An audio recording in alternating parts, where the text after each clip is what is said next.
I'm here with Michael Gray.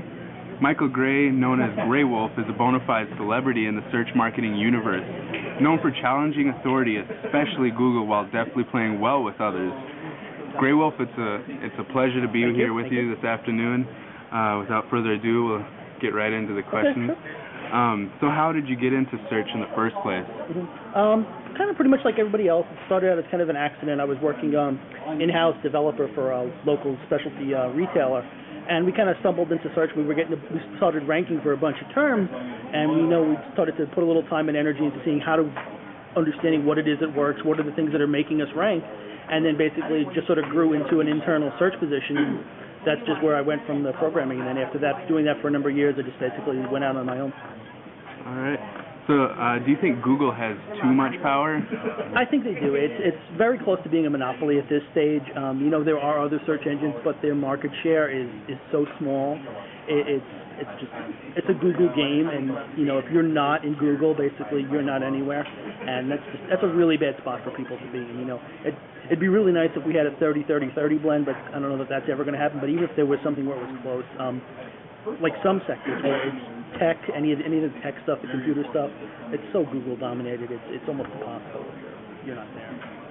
All right. So, what steps should marketers take to diversify their traffic referrals? If you're a marketer, you really want to try and be as independent on Google as possible. Using things like a blog with RSS, using email lists so you're getting people subscribed.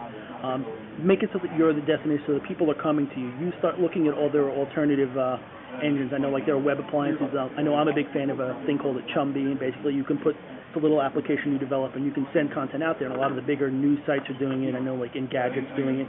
Anything that you can do that gets people loyal to whatever it is your site is about and gets them coming there not using Google, that sort of gives you what's the term is defensible traffic, and that's a really good thing for people to start building. Again, you never want to ignore search, but you want to have as much of your traffic not dependent on Google as you possibly can. Great. So, do you think it's possible to be removed from Google for being publicly critical in comments about Google?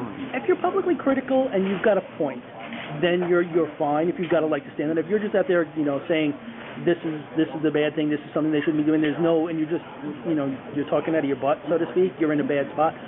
The one thing I will say is, if you are going to be critical, make sure your house is in order. Don't be calling other people out for something, especially Google, if you're doing something very similar, because at some point someone's going to look into you, and if you're not comfortable with what they're seeing, you're probably going to end up with a little bit of trouble later on. Yeah. So, what's your philosophy about buying links? I don't think that it's bad. I think Google's made it better than it actually is. Google's, they try to make it look like it's a crime, so to speak, and it's really not a crime. It just goes against what their engine is relying upon, and that's why they're trying to keep people from doing a particular practice.